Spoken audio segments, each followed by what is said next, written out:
welcome to Camping with Steve. I'm out for a spring camping trip in the mountains up some logging roads. Should be out for a week. Crazy neighbors offered to come along and he's helping with the driving and a bunch of the setups. So we're just heading out through Grizzly country here. We're hoping to see some at a distance and we'll keep you updated. Here we go.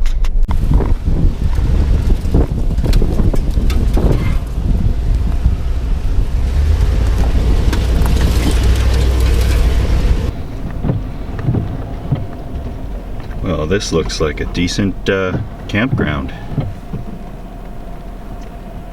Campsite.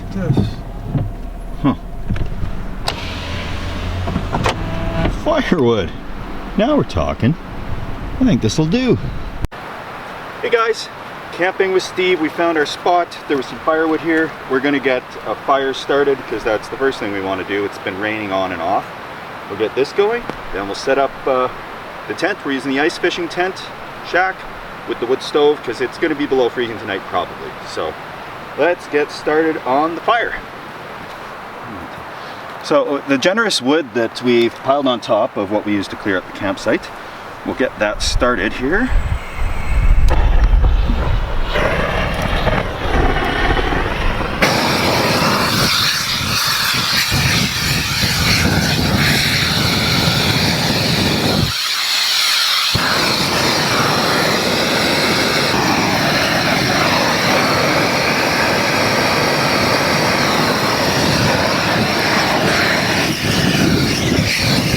Think it's gonna light? I hope so. Now you're camping with Steve.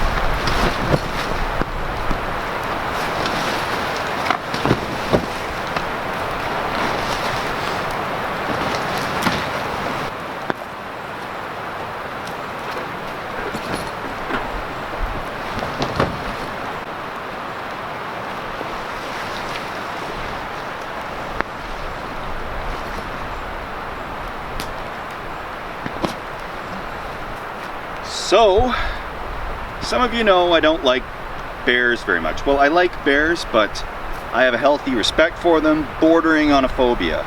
So out here in prime grizzly country, it's around Robson Park, Mount Robson Park in BC in Canada. They are out here, there's evidence of them, so I'm prepared with my bear bell, my bear spray, and just to go overboard, I've got bear bangers, and I've got a whistle, and I actually have a horn too. But to go one step further, and probably unnecessarily, it's not camping with Steve unless you bring an electric fence for the campsite. So, picked this up the other day at the farmer's store, and it looks like it'll work. So, I'm gonna start throwing this up. Dead blow hammer to knock them in. And I got 120 feet of this stuff to put around the campsite and some grounding rods. And if it does nothing else, it's a little bit of mental security here, psychological thing.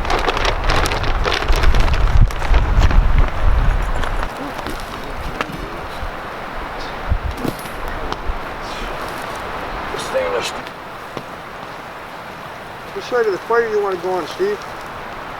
Drop it. I'm going to go take some tangles off here. Okay.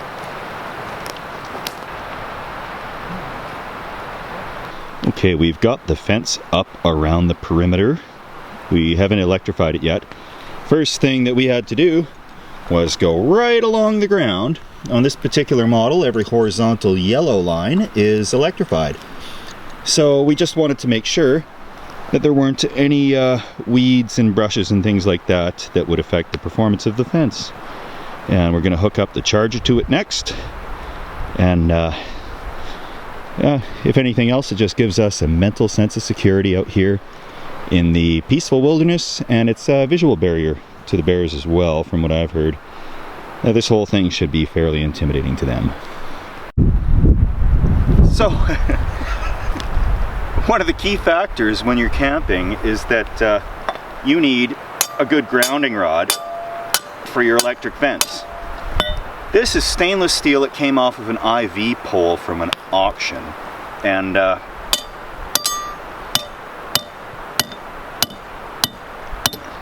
think you need a foot per every quarter joule. This is a 1 joule charger, so we got a couple of these. We'll sink them in as far as we can, and it's also designed, this charger, to electrify like 25 miles of fence, so our 120 feet should not be a problem to electrify.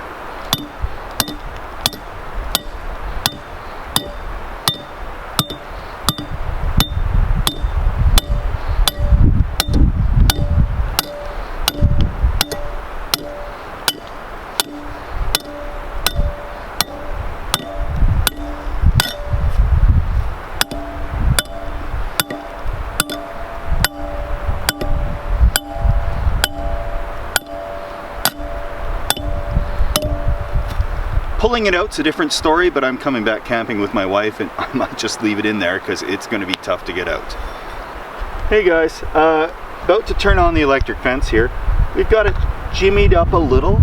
I don't have a permanent way to install it yet, but pretty well. Juice it up off of this deep cycle. You can hear her buzzing and chirping already. It sends out pulses of electricity through the fence. I don't know if that's interfering with the microphone at all, but in the future, I'm actually, within the next day or so, I'm going to put on a video all about the electric fence, more than likely. So I got a fence tester, and I'm going to stab this in, and I'll see how many volts we're actually getting to the fence. That'll tell me if I have to mess around with my ground rods, and I'm sure I'm going to have a million people that know all about electric fences. I'm ticking right to 8,000 volts on this right now, so that's right where I want to be from what I've heard. And yeah, I'll get more information on the setup I got, because it is very convenient. It's set up as easily as you can hope for 120 feet of electric fence. And if you're very concerned about bears, like I am sometimes, it is a good thing to have. And a switch probably, so you don't have to use jumper cables, but this is work in progress, and so far it adds a level of security that I didn't think it would. Even just seeing it seems like it would repel the bears a little bit.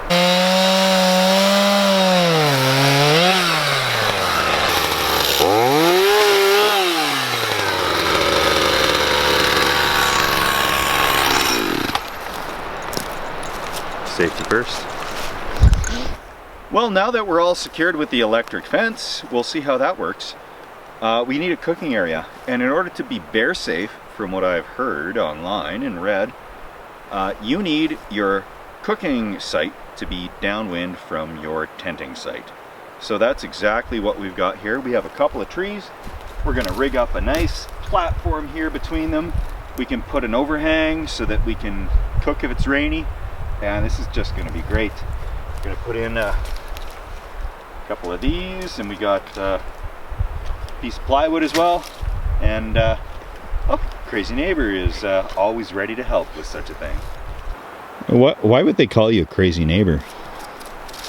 I prefer that to Browner. Can I call you Browner? Nope.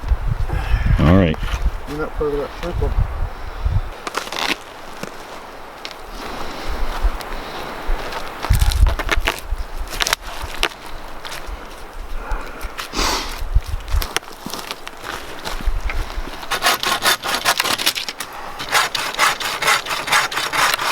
My thumb! Oh no. We should have brought a first aid kit. Isn't that on your list? Yeah, I just don't know where I put it. Need the chainsaw for that one? No.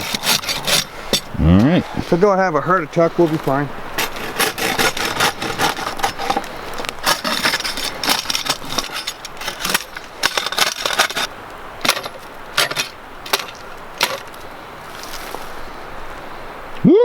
Yeah! Fuck this ring. You're using the ratchet strap there, Steve. Well, daylight is fading fast, but we have this rigged up. We're going to put a tarp over top at some point because it's a bit rainy out here. Okay, it started raining. We've got the place tarped in. I'm starting a fire here. I didn't really bring much fire starter, so hand sanitizer it is. So I'm gonna give it a generous portion in there. A really generous portion. I've never done it like this before with this much gel, but we'll see if she burns and if she starts.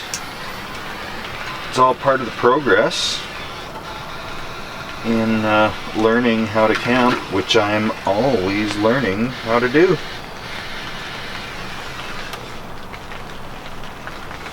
Looks good so far.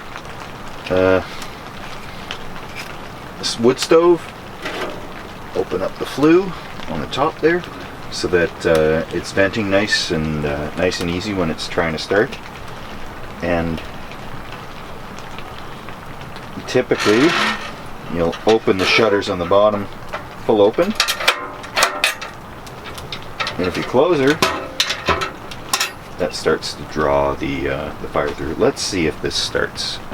And in the meantime, I think I need a glass of rum.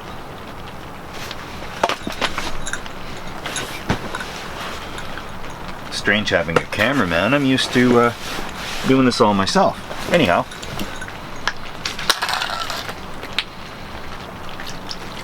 small glass of rum.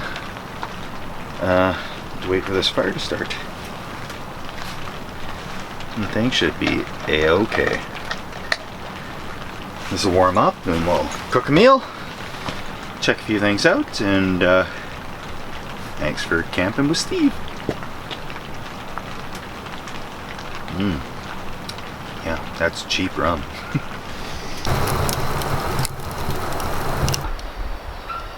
Okay, we got the barbecue going outside, and I'm gonna put on a couple of Johnsonville smoked brats because they don't sponsor me, but I sure like them.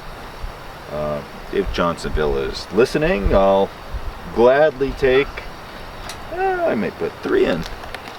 I'll gladly take any brats that you'll deliver to me. However, this is outside of the campsite. I'm out here, got my buns, got the cooking gear. That's all going back into the truck tonight. So it's locked down. It's going to be really hard for any bears to get into. And actually, that's also nice and away from the campsite. So, oh my.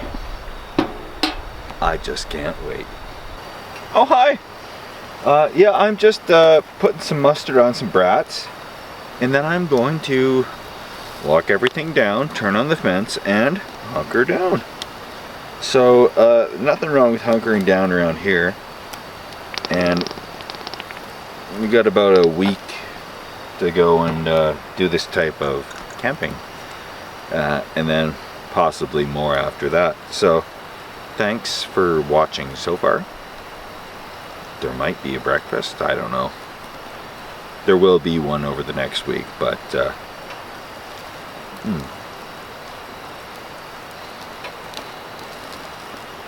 You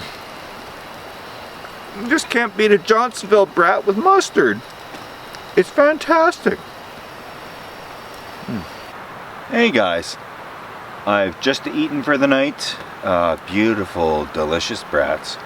And I'm going to turn on the electric fence and then hunker down.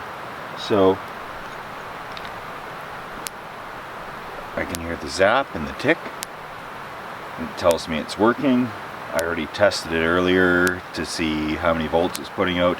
It was pretty much up to 8,000 volts. And it should give me an added level of security out here in the remote wilderness. So, thanks for watching so far. Crazy neighbor is snoring away over on his side. But these logs claim to burn for 8 to 10 hours in a wood stove. I pulled one out and it broke apart. It's just compressed wood chips. However, I'm going to throw them in and see what happens by the morning.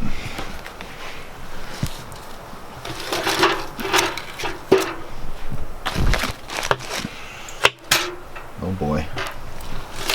Is that fire? Yeah, there's fire. Put in the long logs. Yeah. We'll see what they do. I don't really have a bed of coals. Yeah, but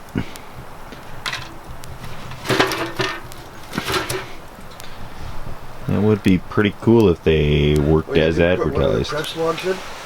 Yeah, I just put one in. Oh, okay, all right. And I thought we just had one of the hot logs, one of the real logs. no. Yeah, these I want to make sure they fire up, so I'm going to leave this open and that open, and then once they're burning, I'll shut it down for the night. Good morning, guys. Day number 2 here. The tent held up really well last night. I was pretty cozy. Crazy neighbor, I heard him starting up a fire in the middle of the night or trying to get it going again, so I'm thinking he might have been a little bit cold, but I go minus 32 degrees. So, best part of breakfast is always, oh yeah, my modified cooler here to keep things colder longer. So, best part of breakfast is the bacon and eggs. I like these. Holy crow, it's actually frozen still. Okay, so the eggs, frozen still from yesterday. And that goes to show you, if you use a bunch of foam around your cooler, a day and a half later, it's still going to be frozen. I'll get them thawing, and maybe I'll have some chips or something for breakfast. And we're going to see if we can find an animal today, because yesterday we saw a bunch of moose tracks, a bunch of elk tracks. I'm not sure of the difference, but I'll film them. Maybe you guys will let me know what they are. But got to go into town for some supplies. And of course, nothing quite irritates conservation officers like a fire that's left unattended. So we're going to take care of this, drench it, stir it up. We're responsible campers. And we'll get some propane, some supplies from town.